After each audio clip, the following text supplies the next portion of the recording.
We start in KZN, the Sukuma Comprehensive School in Embali in the uMsunduzi Local Municipality will receive a much-needed facelift. Now, the school's aging infrastructure requires an upgrade to cater for the growing needs of the Embali township.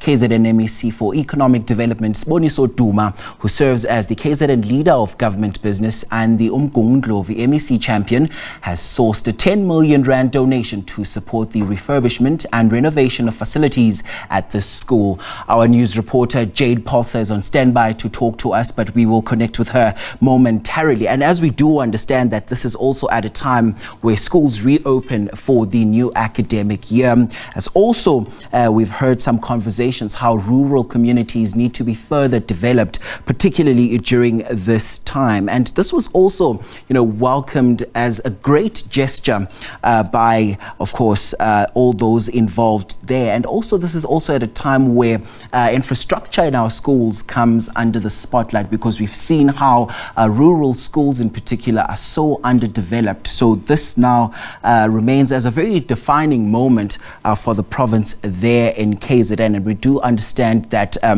Jade Paulse is our reporter that is watching the story for us. And also, in the greater scheme of things, as we lay the foundations for this particular conversation, we do understand that Sukuma Comprehensive School in Embali, in the uMsunduzi Local Municipality, has needed this facelift for a long time. And now I do understand that Jade Paulse is on standby to speak to us. Jade, a very good morning to you. So what's the state of the school, and why has the KZN MEC for Economic Development, Sbu Tembe, stepped in to assist the school?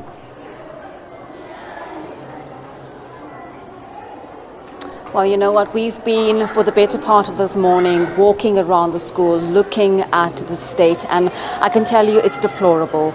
We have spoken to learners who said that they've literally wrote exams where the rain is falling into classrooms.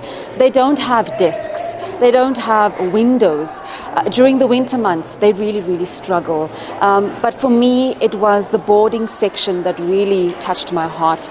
We've got 300 learners there, staying all cooped up, some of them completely in really deplorable situations. The bathroom, there aren't any taps, there isn't running water. In the kitchen where they make food for these learners, there's just no running water. So hygiene is a real issue at the school. And as we've been walking around and speaking to those learners, it was also very surprising to see how jovial they are, how positive they are. And that's the nature of the school, because if we look at how well they fared during the examinations, 98%, almost at 100%, irrespective of all these challenges that they have at the school. And that is why the economics development, the MEC has stepped in with other stakeholders to try and give the school a facelift, but also to give the school some hope.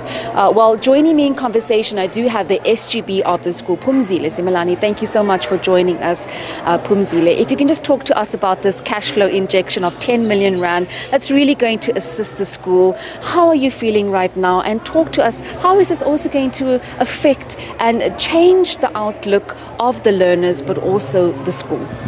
We are so grateful about this 10 million rand, because it's going to make a more difference, especially in the boarding facilities, as you have said, even in the classrooms, because this school is a big school. I think you've gone to around. It's a big school, but it's been neglected for many years. So the department hasn't done anything for it until now. Mr. Tembe suggested that he's going to do an invitation, and then he's going to go and ask for donations. This is what is going to happening. So the protest is going to start again. So we're very happy, and with learners, we think this year we're going to have 100%.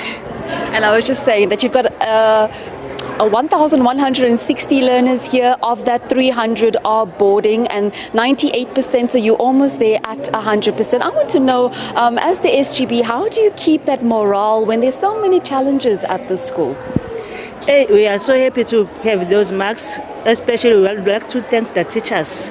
So they were dedicating their times, even on Sunday, there's holidays, weekends, they are here in school, they are doing their work with the learners. So that means they are so dedicated to their work. So I want to say we are thank you to them for that. And I'm told that there are some stalwarts that also come from this particular school, such as Harry Gwala. Is there anyone else that we know in the history timelines that hail from this particular school?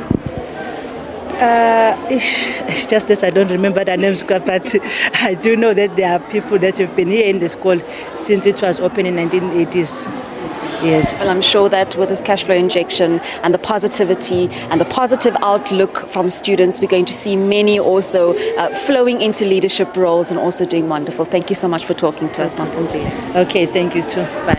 Well, that was the SGB of the school, Phumzile Simelane, just talking to us about how jovial they are about receiving 10 million rand that's going to assist in the facelift of the school. As I said, 1,160 learners, 300 boarding students. Some of these learners share a classroom of 57 students per classroom. We've got a staff complement of just a few, 7 support staff teachers.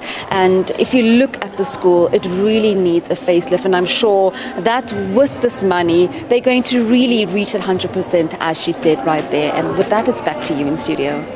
And Jade, of course, this sounds like a really good feel-good story in a way. What are some of those learners saying about these developments?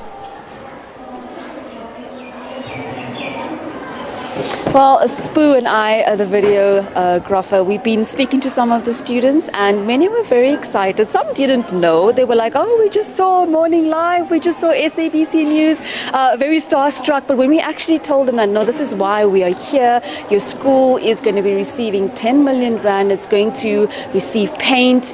The windows are going to be fixed. Many of them started telling us their stories and saying that, you know, we've been staying here since we were in grade 8. We've been boarding. Some of us don't have proper mattresses to sleep on. There's no running water. They were even telling us stories about how they have to wake up and queue. Sometimes the water just runs out. There is just literally nothing, literally dripping out of taps. And then with regards to the kitchen, some are also saying that, you know, the food, the way the food is prepared. And this is no means of the school, but this is just the situation that these teachers find themselves in, and those that are looking after these learners find themselves in. But I imagine that with this money, change will come. And like I said, for a school that has been performing so well through the examinations, to really excel with regards to all these challenges that they're still faced with, it's a positive story, and I imagine they're going to reach greater heights. And maybe, Jade, you can perhaps also expand on that community that that school is housed at. Talk to us about the Embali community.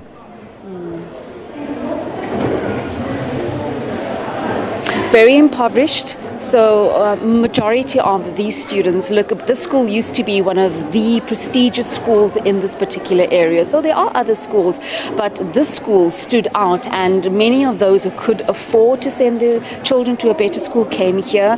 But over the years, the school has run down, and in this particular area, very, very impoverished, disadvantaged. So this is where the school hails from. And I imagine that when they do receive this facelift, many people will start sending their children back here. It will be a beacon of hope. It will be one of the schools that stands out like its former years when it stood out. And I was just talking to some of the teachers, and many were saying to me that, you know, we have stalwarts that come from the school, and we didn't know this. So it really has a very rich history, a rich background. And like I said, I imagine it's going to stand quite tall, and it's going to be a beacon of hope. So when will the renovations begin, and will this disrupt teaching and learning?